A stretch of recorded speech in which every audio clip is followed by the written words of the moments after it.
Greetings, friends and family. For those who don't know me, my name is Ray Barnes. This message is primarily for friends and family. Uh, Today is my birthday, June 21st.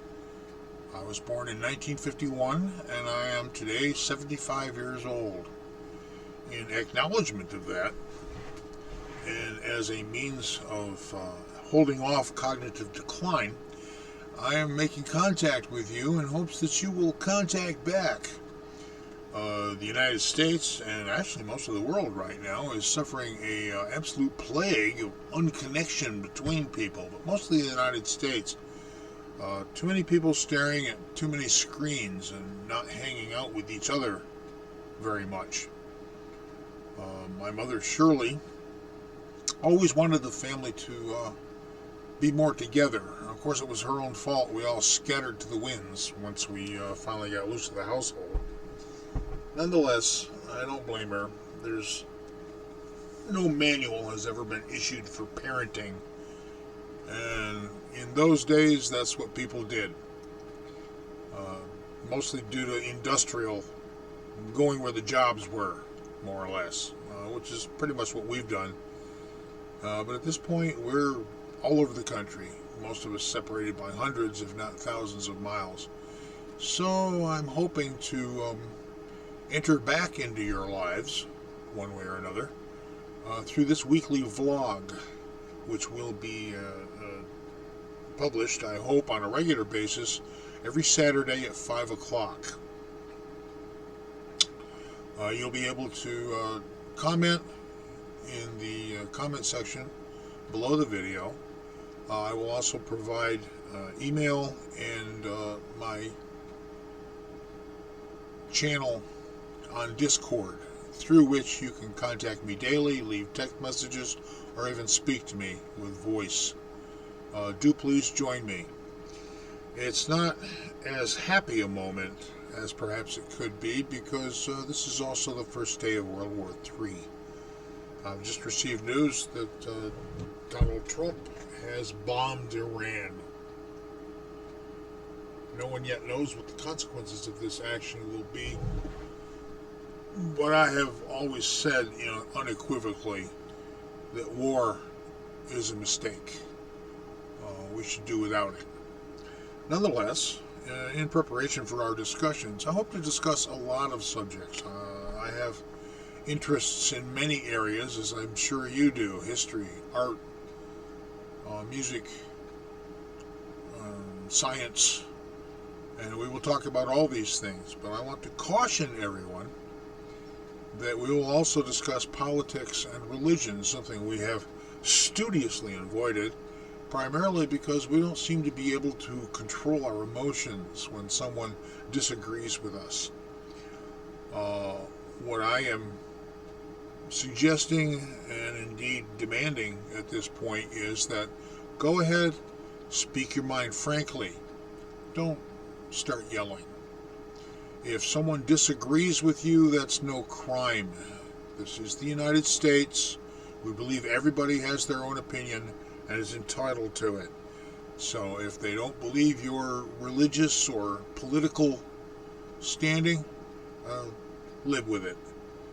I would also add that we're living in an age of divided media. People have their different media sources, and the media itself is run by various oligarchic factions, what I would call people with money. And some of them are fascists, and some of them are left-wingers, and some of them are just nuts. But primarily they live on conflict, because that brings more eyeballs for whatever their website is. So we're not going to indulge in that kind of conflict here. We're going to openly discuss what's in our hearts, with honesty, sincerity, and empathy for each other's feelings. And there it is. This discussion will last no more than a half an hour. And I have lots of things to talk about. I think this time I will mostly try to list the various subjects we can dip into. I'm fascinated by art history. I'm sure most of you know most of the big names in art, but art itself is changing. It's a new thing now. There was a time when a true artist, Van Gogh, who rarely sold a painting, in fact, after his death, his sister-in-law, whose name I don't recall, was left with an attic full of paintings. And it was her determination that his name would be known. Of course, I think she also wanted to be able to sell the paintings, who began to promote him as an artist. And we can thank her for the recognition he has achieved long after his death. But what I'm getting at here is Michelangelo, Leonardo da Vinci, such artists, European artists primarily, who worked in oil and egg tempera,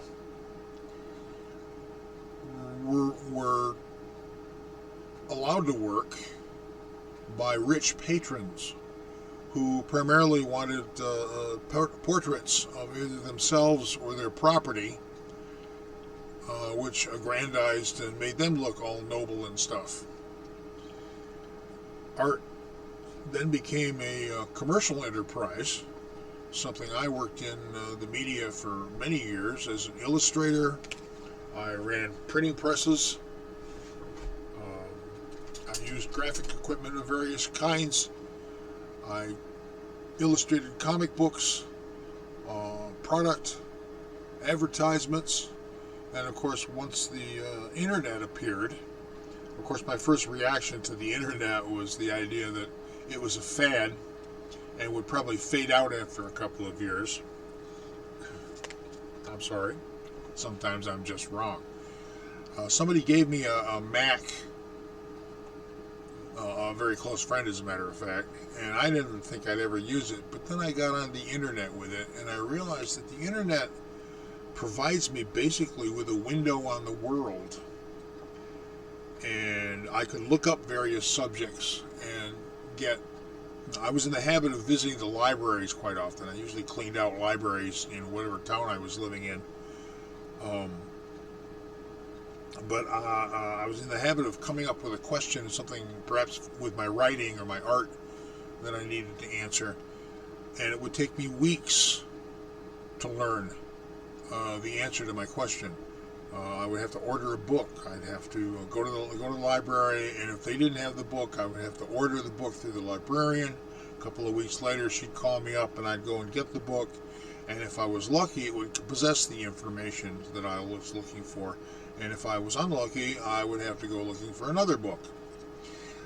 Now, all those questions take about 5 minutes for me to Google the answer.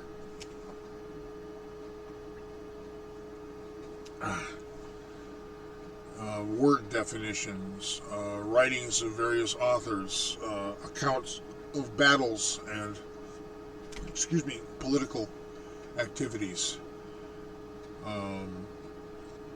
I will get into my activities over my lifetime. I'm thinking of writing a memoir, which is so much easier now because I can dictate it and AI will turn it into text for me.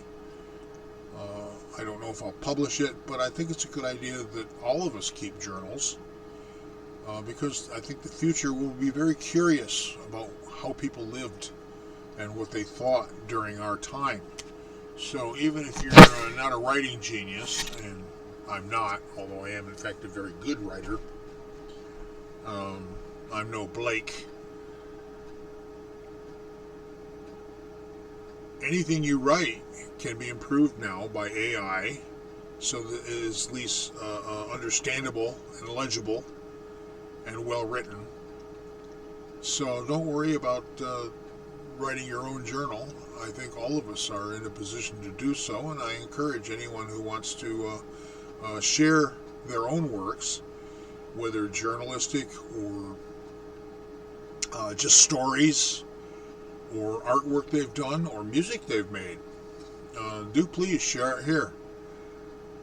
I envision a creative community of people who make contact once a week or however often, and derive energy and inspiration from one another. I also believe that we are coming on economic and political hard times. I have no idea what's going to happen, but I do see systems breaking down all around us.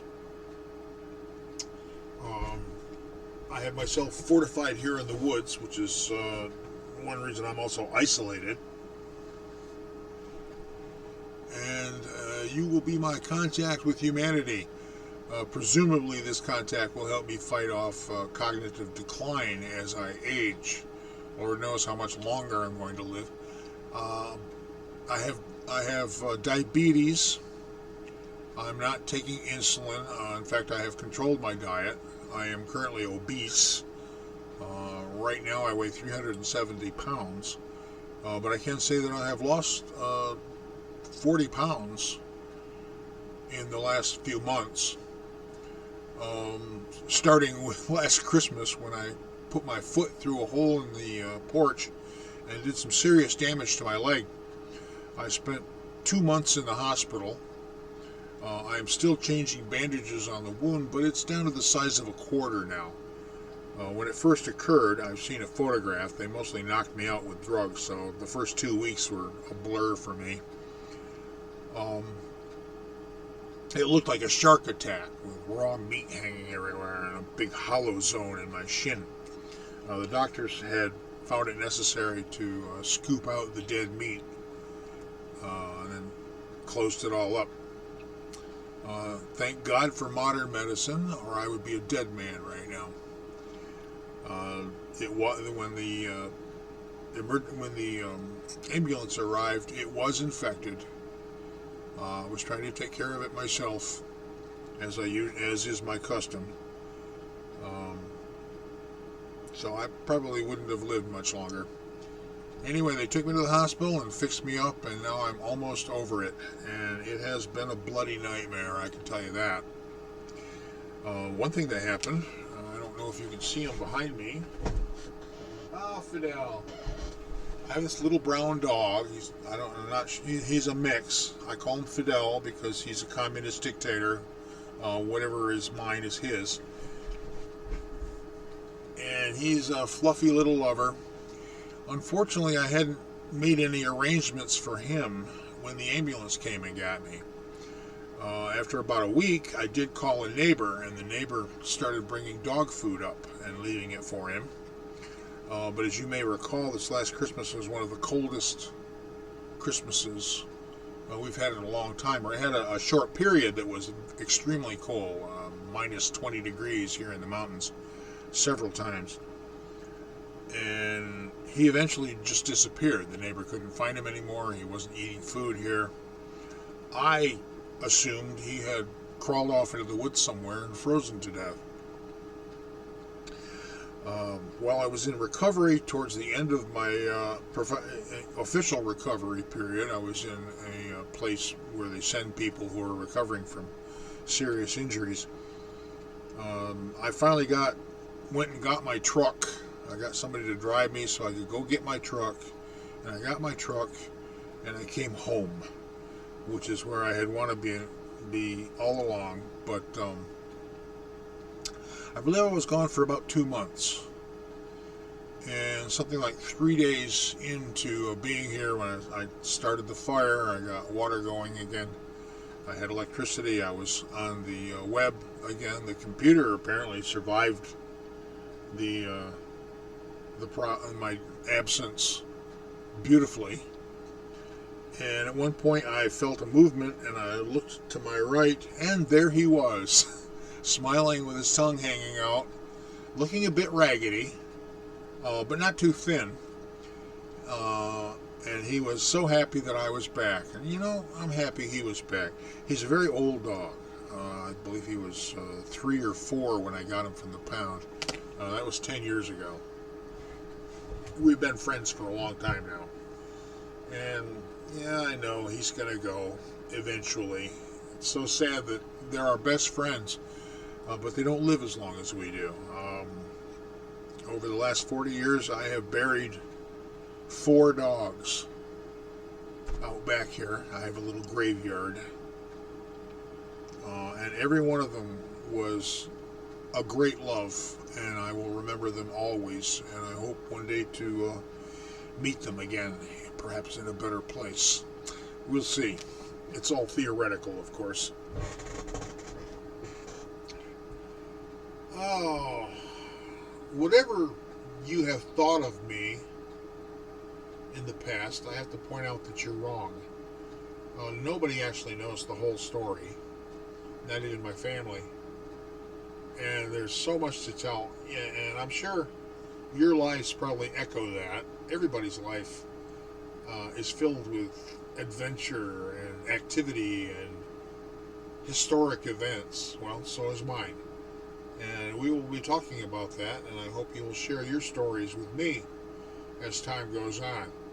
Those of you who don't have Discord, I'm not sure it really works on phones if that's all you're working with, but it's a software that it is usually used by gamers for voice communications during games, but it also has a text function. And I have a channel there. It's called Unka the Cartoonist, and that is my name on Discord, and in a number of places is Unka, spelled Unkaray. I got it from my nephews who used to call me Unka Ray, kind of like Unka Donald and the Ducklings. But anyway, it amused me, so I adopted it. Oh, I'm also regularly on Second Life, which is a 3D reality in digital space. Anyone who wants to join me there, do please. There's always music, there's always discussions, there's various activities. They call them Sims. They build their own worlds, and there's dozens of them, and some of them are awe-inspiringly beautiful. I do believe at some point 3D worlds created in digital space will join great paintings as great art.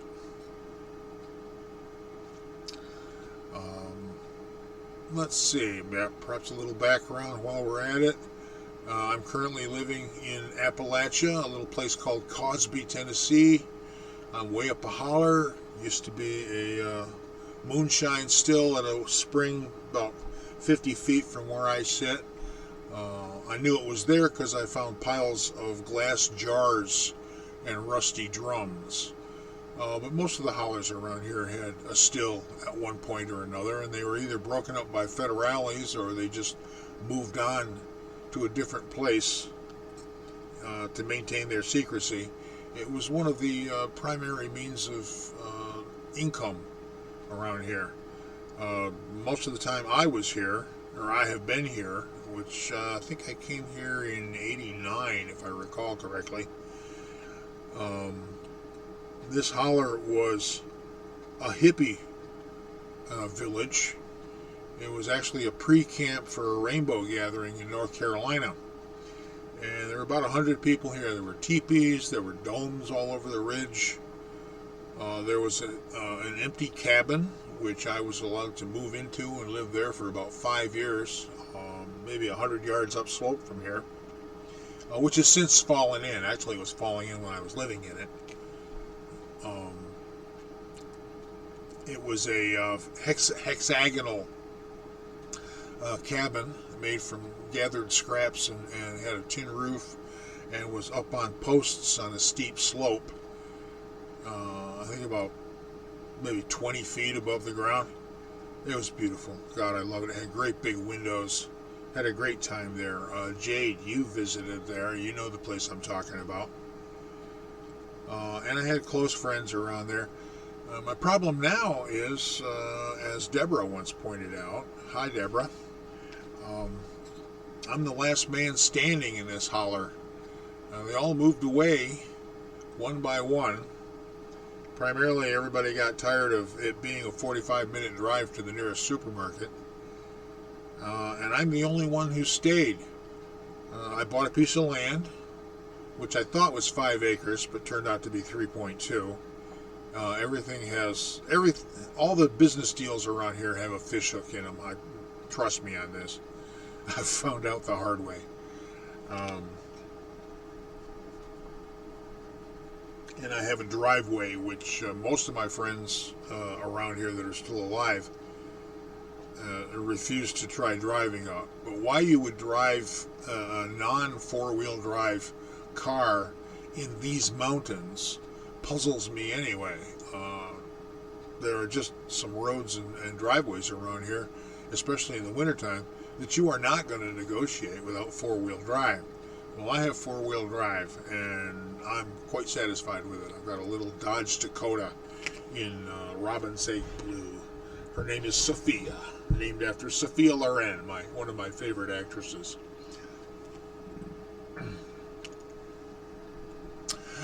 I'm currently living on Social Security, and that's my sole source of income.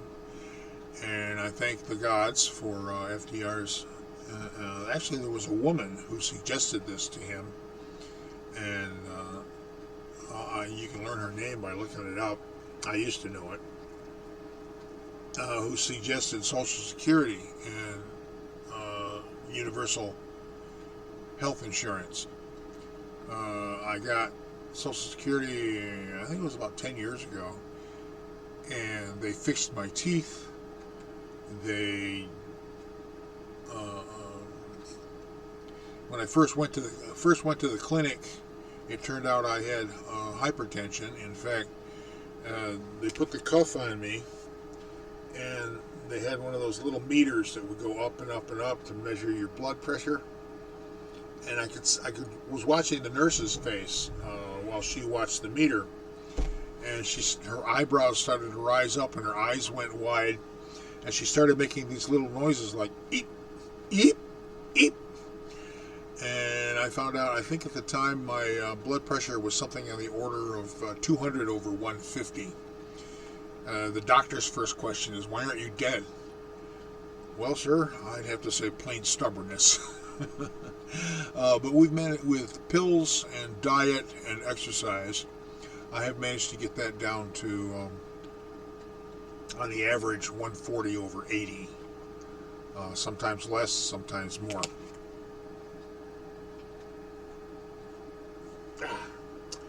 And I have also become diabetic, but I mostly have that under control with a daily blood sugar around 120 to 140. Not perfect, but certainly better than out of control, and there's no need for the use of insulin. I had a girlfriend once named Darla who was diabetic, but she refused to admit that she was diabetic. She died blind and crippled. So I don't have good memories of people with diabetes. I am also the last man standing because a large number of my friends have basically died in the last few years. When you get up to 60s and 70s, especially if you smoke, I have seen far too many friends die of ill health, die of cancer, car accidents. One was murdered. Actually, 2 were murdered, but I was less involved in the second one. Veronica Machen was her name, and she was, frankly, in my estimation, one of the noblest human and one of the best human beings I had ever met. And when she disappeared, we searched for her for a couple of months. All we found were some bones, and unfortunately, I at that point dropped into a deep depression. Now, I don't know what you would call a deep depression, but I would call basically what I did was go to bed for about a year. And that's how I got myself up to ultimately 400 pounds in weight. Um, but we're correcting that now, at least as much as you can at my age. The main problem is getting exercise. My leg is still healing. And of course, lying in bed for 2 months, I've lost a lot of muscle mass. So it's very difficult to rebuild. And I will probably never get back to how I was. But that doesn't mean I can't have an enjoyable life. I'm currently exploring the possibilities of computer art and making video animations, AI song or music videos with AI songs, Chat GPT reports, as well as my adventure series called Smokytopia, Science Fiction Adventure. The ways to look at them will be listed below this video in the comments section. So I hope you will all have a look and enjoy yourselves, because one of the things I'm going to do on this vlog is announce my new work. I have taught myself computer animation. It only took 10 years. Something that I do in about 2 years in college. At any rate, I'm now an expert computer animator, and I've arrived at the point where my skills as a computer animator are probably going to go obsolete probably in the next 5 years, with AI having arrived at a point where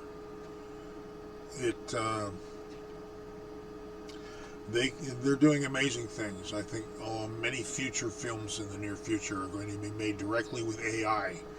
And making a video with AI basically involves in using text and drawings of what you want it to do to create animations or video sets that are indistinguishable from live action camera work.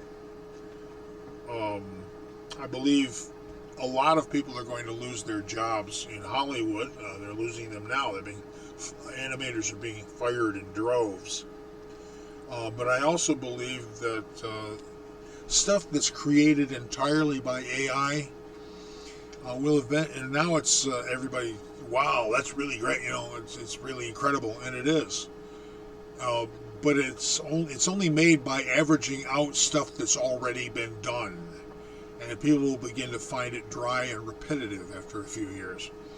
And I think the market for actual creative human artists' artworks will rise again. And my adventure series is very much one of those, as I pay very little attention to any of the commercial conventions, which probably makes me completely unsaleable. So what? I've been non-commercial all my life. Why quit now? Okay, I'm up to 28 minutes here. Let's keep it down to a half an hour. Thank you if you've listened this long, and I hope to see you next week. Sleep tight.